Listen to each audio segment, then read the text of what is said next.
के अनुकूल बढ़ा। देश में 724 स्टार्टअप थे, सिर्फ 724, और 2022 में वो स्टार्टअप की संख्या 724 से बढ़कर 70,000 से ज्यादा स्टार्टअप इस देश में बने हैं। 10,000 से ज्यादा स्टार्टअप कोरोना काल में बने हैं।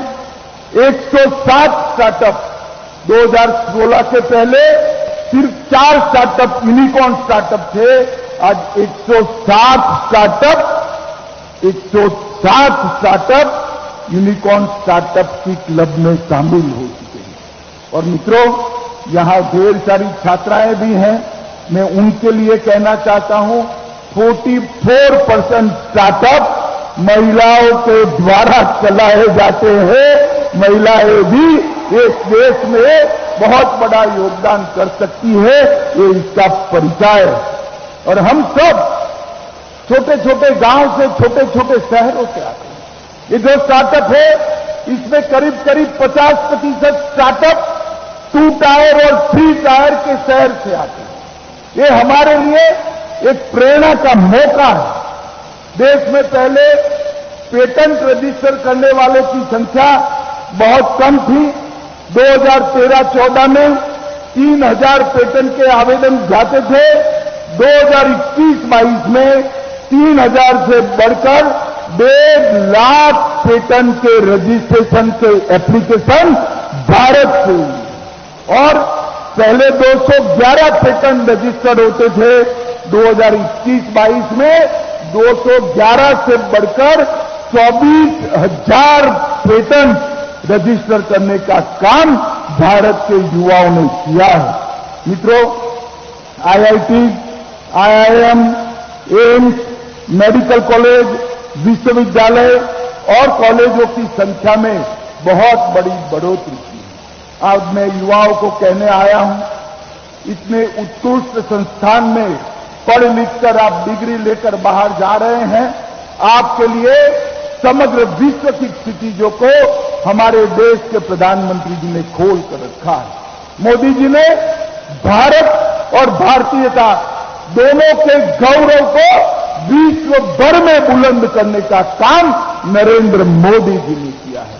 मित्रों, ढेर सारे ऐसे प्रश्न जो देश की सुरक्षा से जुड़े थे, कभी भी हल नहीं होते थे, ऐसे लगते थे, मोदी जी ने इसको चुटकी बजाकर हल किया है। धारा 370 हटाना हो या देश को सुरक्षित करना हो, देश को 11वें नंबर की इकोनॉमी से 5वें नंबर की इकोनॉमी बनाना हो या देश की सीमाओं को सुरक्षित करना हो, और आए दिन आतंकवादी हमले करने वाले पाकिस्तान को सर्जिकल स्ट्राइक और एयर स्ट्राइक कर सबक सिखाना हो, हर जगह पे नरेंद्र मोदी जी ने देश के गौरव को बढ़ाने का काम किया है। मैं आज यहां आया हूं तब ये पूरा सभागार युवाओं से भरा हुआ है। ये आजादी का अमृत महोत्सव का वर्ष है। हमारे सामने एक लक्ष्य रखा गया है कि जब देश की आजादी की शताब्दी हो, तब ये 25 साल में 130 करोड़ भारतीयों ने पुरुषार्थ कर एक ऐसे भारत का निर्माण करना है जो समग्र विश्व में हर क्षेत्र के अंदर भारत सर्वप्रथम हो। ऐसे भारत का निर्माण करने का काम हमारा है और युवाओं की इसमें विशेष जिम्मेदारी है। मित्रों, अंत में मैं इतना ही कहता हूं, आज आप यहां से विकसित होकर जा रहे हैं। महर्षि दयानंद की कल्पना का भारत, स्वामी श्रद्धानंद जी की कल्पना का भारत बनाने के लिए आप आपके बाकी के जीवन भर यत्न करते रहे, यही मेरी आपसे विनती है। आप आपके व्यक्तिगत जीवन में हिमालय से भी ऊंची सफलताओं को प्राप्त करें और आपके पुरुषार्थ से भारत को विश्व में सबसे आगे पहुंचाने के लिए हरदम प्रयत्नशील रहे, ऐसी शुभकामनाएं देकर मेरी बात को समाप्त करता हूं। वंदे मातरम। भारत माता की जय।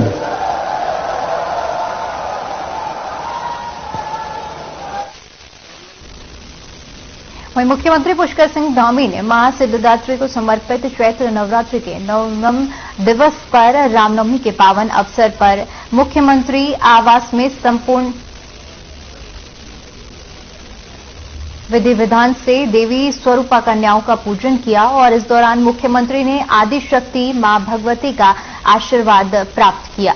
बता दें कि देवी स्वरूप कन्याओं का पूजन किया गया और आदिशक्ति मां भगवती का आशीर्वाद प्राप्त करते हुए समस्त लोक कल्याण के लिए प्रार्थना की। तो देवी स्वरूप कन्याओं का पूजन किया गया और समस्त लोक कल्याण के लिए प्रार्थना की। तस्वीरें हम आपको दिखा रहे हैं जहां पर सीएम धामी ने रामनवमी की सभी को बधाई दी है।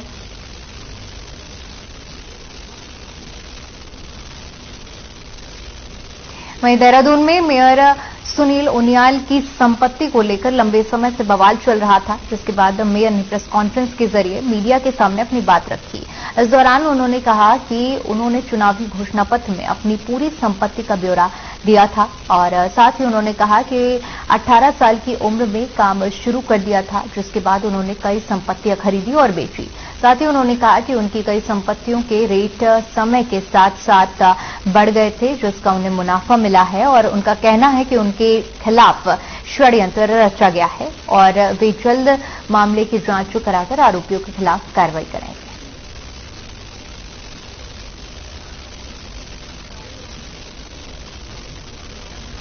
कांग्रेस ने कल प्रेस करी है, माननीय मुख्यमंत्री जी ने भी कल मुझे कहा है कि जो है इसमें आप प्रेस कीजिए और प्रेस को बताइए जो बीजेपी की सरकार माननीय मुख्यमंत्री जी की लोकप्रियता दिन प्रतिदिन बढ़ रही है, उससे विपक्ष हताश और निराश है और उससे बुखलाकर ये सारे षड्यंत्र कर रहा है। ये सारी जो है ये बेबुनियादी है, इस पर बिल्कुल लीगल एक्शन लूंगा। और अभी जो जिन्होंने मेरे खिलाफ ये करी है, आप उनका भी इतिहास निकाल लो, उनका भी इतिहास निकाल लो कि उनके पास कितने मुकदमे दर्ज हैं और अभी नगर निगम ने भी उन पे कार्रवाई करी है।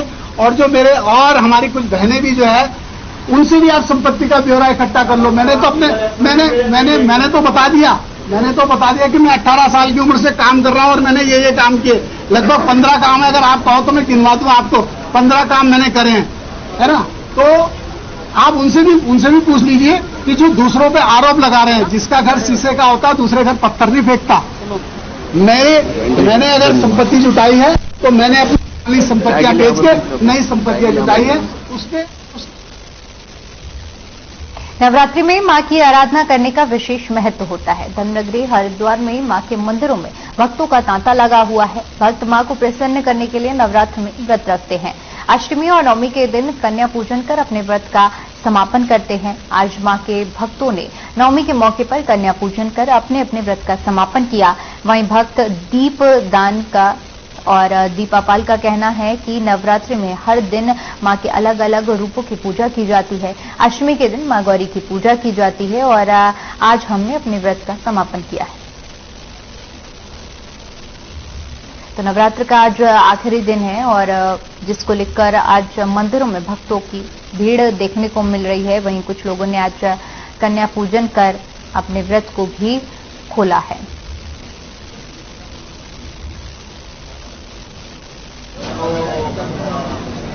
चैत्र नवरात्रों के इन पावन 9 दिनों में हम माता की पूजा करते हैं। हर दिन माता के अलग अलग रूपों की पूजा की जाती है। माता का हर एक रूप हमें अलग अलग शिक्षा देता है। आज के दिन हमने अपने व्रत को पूर्ण किया है, उन्हें भोजन खिलाया है तथा कन्याओं को अलग अलग उपहार और कुछ भेंटें देकर हमने कन्याओं का पूजन पूर्ण किया।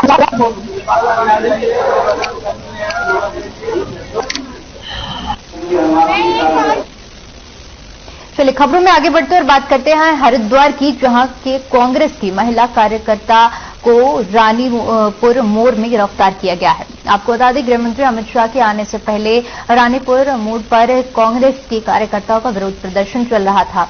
इस दौरान कांग्रेस के कार्यकर्ताओं ने हाथों में पोस्टर लेकर विरोध प्रदर्शन किया, जिसके चलते पुलिस ने महिला कांग्रेस कार्यकर्ताओं को गिरफ्तार कर लिया।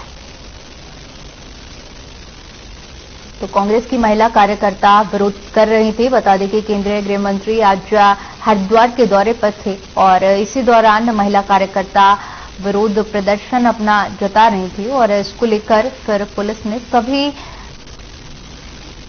महिलाओं को अपनी हिरासत में ले लिया है। सभी महिला कार्यकर्ता अभी फिलहाल पुलिस की गिरफ्त में हैं।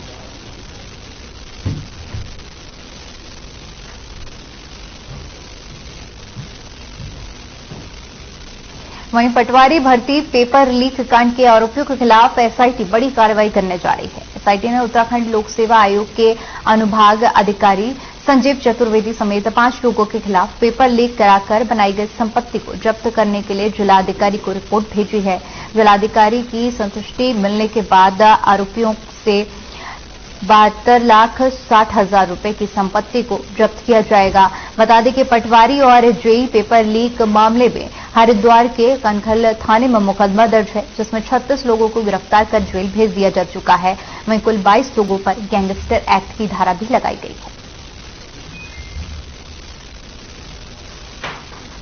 उत्तराखंड पब्लिक सर्विस कमीशन से संबंधित 2 परीक्षा प्रश्न पत्र लीक मैटर में, जो पटवारी परीक्षा थी और जेई परीक्षा लीक मैटर में, इसमें बेशरा एसआईटी हरिद्वार द्वारा की जा रही थी, जिसमें जो 36 अभियुक्त इसमें आइडेंटिफाइड हुए थे, जो जेल में अरेस्ट हुए थे और जेल भेजे गए थे। इसमें कुछ पर जो है हमने करीब 22 लोगों पर इसमें गैंगस्टर एक्ट लगाई थी, जिसमें संजीव चतुर्वेदी जो वहां के कर्मचारी भी था और साथ ही साथ उसके गैंग के जो कुछ सक्रिय सदस्य थे जो परीक्षा लीक मैटर में जुड़े हुए थे, उन पर गैंगस्टर एक्ट की कार्रवाई की गई। वहीं केंद्रीय गृह मंत्री अमित शाह 1 दिवसीय हरिद्वार दौरे पर हैं। हरिद्वार में अमित शाह के कार्यक्रम प्रस्तावित हैं 3 और उनके दौरे को लेकर पुलिस प्रशासन ने सुरक्षा के पुख्ता इंतजाम कर लिए हैं। ADG law and order V Murugesan समेत तमाम आला अधिकारी ने ड्यूटी पर तैनात पुलिसकर्मियों को ब्रीफ किया। वहीं एसएसपी अजय सिंह ने बताया कि गृह मंत्री की सुरक्षा में 1500 पुलिसकर्मियों के साथ साथ ईएसी और पैरामिलिट्री फोर्स की तैनाती की गई है। के प्रोग्राम जो लगे हुए हैं उसमें सरकारी प्रोग्राम भी है और साथ ही साथ पतंजलि और गुरुकुल कांगड़ी में भी है। तो इसको देखते हुए हमारे एडीजी लॉ एंड ऑर्डर और अन्य सीनियर अधिकारीगण द्वारा भी यहाँ फोर्स को ब्रीफ किया गया है और इसमें अभी रिहर्सल की जाएगी और रिहर्सल के बाद सभी ड्यूटियों को इसमें जो है लगाया जाएगा। तो सारी व्यवस्थाओं के लिए हमने इसमें जो फोर्स की आवश्यकता थी, इसमें हमारे अधिकारीगण थे, उसमें करीब 1500 करीब फोर्स इसमें डिप्लॉय की गई है। साथ ही हमने 3 कंपनी पीएससी को भी इसमें अलग से आउटर कॉर्डन में सुरक्षा के लिए लगाया गया है। तो सभी व्यवस्थाएं की गई, इसी को लेकर ब्रीफिंग की गई है। उत्तराखंड के पूर्व मुख्यमंत्री भगत सिंह कोश्यारी जसपुर पहुंचे, जहां पर बीजेपी कार्यकर्ताओं ने उनका फूल मालाओं के साथ जोरदार स्वागत किया। बता दें कि जसपुर स्थित स्वागत मंडप में पार्टी की तरफ से आयोजित कार्यक्रम में शिरकत करने उत्तराखंड के पूर्व मुख्यमंत्री भगत सिंह कोश्यारी पहुंचे। इस दौरान उन्होंने महाराष्ट्र के राज्यपाल पद से त्यागपत्र देकर अपने घर वापस लौटने पर खुशी जाहिर की। मीडिया से मुखातिब होते हुए उन्होंने कहा कि उत्तराखंड अनेक लोगों के बलिदान त्याग के बाद बना है और औद्योगिक क्षेत्र बना है, जिससे उत्तराखंड को देश की प्रगतिशील और अग्रिम राज्य कहा जाता है।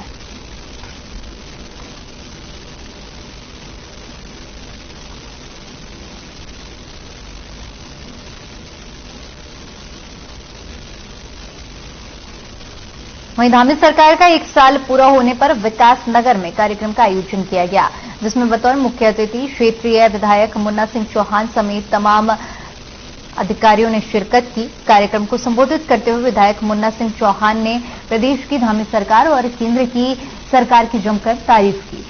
वहीं उन्होंने धामी सरकार के 1 साल पूरे होने पर कहा कि केंद्र और राज्य की डबल इंजन सरकार के कार्यकाल में प्रदेश में चौमुखी विकास हुआ है, जिसके चलते विकासनगर विधानसभा क्षेत्र में 82 जल विद्युत परियोजना, हिमाचल और उत्तराखंड सीमाओं को जोड़ने वाला यमुना पुल, शीतला पुल और हरबटपुर बस अड्डा जैसे ऐतिहासिक काम हुए हैं। दूसरी ओर उन्होंने जनता दरबार में जनता की कई समस्याओं को सुना और कई समस्याओं को लेकर संबंधित विभाग के अधिकारियों को निस्तारण के निर्देश दिए। साथ ही साथ क्षेत्रीय जनता को समस्याओं का जल्द निराकरण करने की बात भी कही। जी हमारे बीच में के 1 वर्ष का कार्यकाल पूरे होने के उपलक्ष्य में ये बहुउद्देशीय शिविर का आयोजन किया गया और इस बहुउद्देशीय शिविर में लगभग सरकार के जितने विभाग हैं सभी विभागों के स्टॉल यहाँ पर लगे हैं और विशेष रूप से कुछ विभागों का तो सरकारी योजनाओं के प्रचार प्रसार उसकी जानकारी देना वो भी एक उद्देश्य होता है।